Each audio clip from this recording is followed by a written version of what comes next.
programang salamin ng inyong mga kwento. Nagdadala ng mga malalaking balita mula sa maliliit na buhay. Ako si Corina at ito ang New Year Special ng Rated K.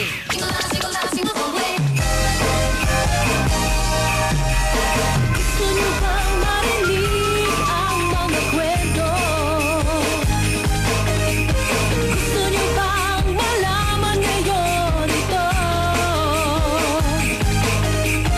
Gusto niyo bang mga kwentong seryoso? Tagumpay at pagkatalo, pag-ibig at pagbabago.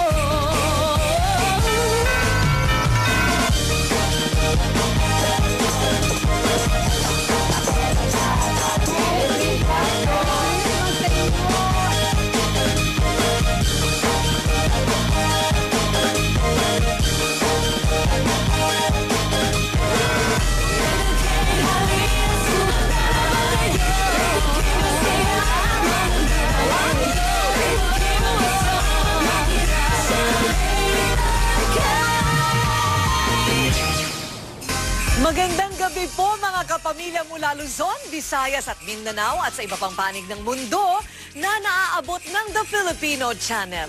Maraming salamat po at patuloy po rin nyo kaming pinatutuloy sa inyong mga tahanan makalipas ang isang buong taon ng ating pagsasama-sama tuwing linggo ng gabi at sana'y naging maganda, mapayapa at masaganang inyong naging Pasko. Naku, ngayon naman ilang tulog na lang at matatapos na ang taong 2007 at harapin na natin ang bagong taon. Pero bago yan, hindi ba't masarap balikan at alalahanin ang mga kaganapan ngayong 2007 na bumuo sa ating pagkatao, sa ating napakamakukulay na karanasan na ika nga dapat nating ipinagpapasalamat.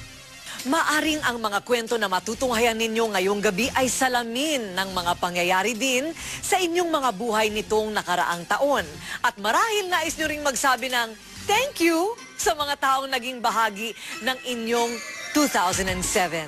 Tulad niya, dating janitor, milyonaryo na ngayon. Ang ebidensya, mansyon, magarang sasakyan at maaliwalas na kinabukasan. Salamat sa swerte at diskarte. Ang Pilipino, kahit naghihikahos at lugmok sa kahirapan, ay pilit pa ring lumalaban sa hamon ng buhay.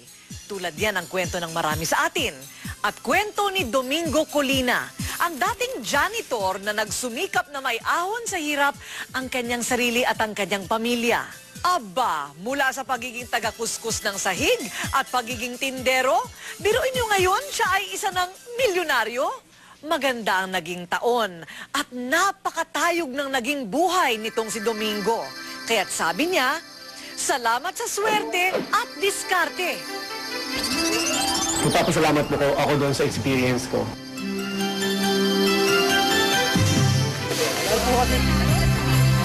15 taong empleyado bilang janitor sa Philippine General Hospital o PGH si JR. Pero ngayon, milyonaryo na siya. Bata pa lang si JR nang makipagsapalaran siya sa Maynila. Iba't ibang hanap buhay ang kanyang pinasok, makapag-aral lamang. Sa umaga, estudyante sa FEU. Sa gabi, janitor. Pag umuwi ako sa gabi, ang pagkain ko nun, kanin na tutong. Tapos yung kape, yan ang ulam ko. Pagka kasi ayaw ako ng tatay ko na mag-aral eh.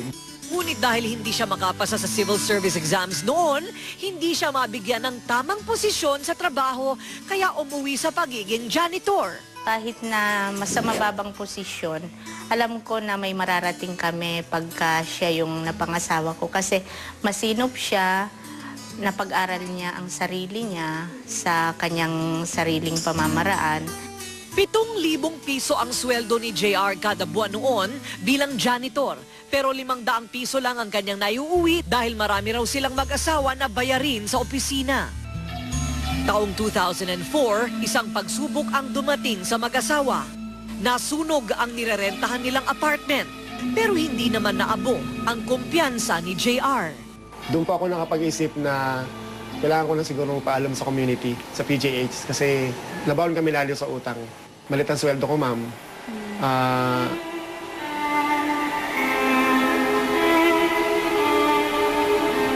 Wala ibang tumutulong sa amin, ma'am eh. Enero taong 2005, kinailangan ng magpaalam ni JR sa naging kapamilya sa PGH sa loob ng 15 taon. He was considered as a very responsible employee here, very respected friendly by everybody. Nakipagsapalaran ang mag-asawa gamit ang naitatabing 7,000 piso para sa papasuking negosyo ni JR. Hindi raw naging madali ang bagong trabaho. Unang-una, mahirap kasi ang mapaniwala at mapabili ang mga tao ng mga kung tawagin ay herbal supplement. Sabi ko niya, ngantay niyo na daw po ako dito. Ay, hindi. Ngunit dahil raw lumaki siyang marunong makisama, sa kanyang pagsisipag ay kanyang naging puhunan, laway lang. Mula sa unang kita na 500 piso isang linggo, ngayon pakiusap nga lang ni JR, sikreto na lang ang halaga ng kanyang kinikita kada buwan. Pero ganun pa man, eto na ang ebidensya. Enero 2007, nakabili ng lupang 400 square meters na nagkakahalaga ng humigit kumulang na 2 milyong piso. Oktubre 2007, natapos ang bahay na pinatayo rito na nagkakahalaga ng humigit na 7 milyong piso. O hindi ba ang galing ni JR? Kung dati, bus at tricycle ang sinasakyan papunta ng PGH bilang janitor, ngayon may sarili na siyang sasakyan. Napangarap ko na mapag-aral yung mga anak ko. Sa magandang eskwela na sila ngayon. Savings po, meron na. Bagong lipat kami dito, hindi kami nakatulog. Ito na ba yun? Ito na ba yun? Kasi po, bago dumating naman kami dito, maraming hirap na dinaanan din kami. Meron yung mga tao na parang binabaliwala kami, pinagsasaraduhan kami ng pinto, akala nila mangungutang kami. Todo buhos na biyaya marahil ang may tatawag sa nangyari sa buhay ng mag-anak ni JR, lalo na ngayong 2007. Lubos-lubos ang kanyang thank you. Higit sa lahat, dahil naibangon na raw niya ang dignidad bilang tao. Kahit na mula sa pagiging janitor, ay naging milyonaryo. Ang tao kasi, ang ultimate goal niya is to survive. Kung ikaw ay naniniwala sa ginagawa mo at alam mo na pag nagtsatsaga ka, bibigyan mo ng pagsisikap yung ginagawa mo sa kadahilan ng gusto mo kumita ng malaki na hindi ka nang aargabyano ng ibang tao, posible yun. Ipapasalamat po ako doon sa experience ko. Yung mga bagay pala na nangyari sa akin, may purpose po pala. Para palagi maging matatag ako.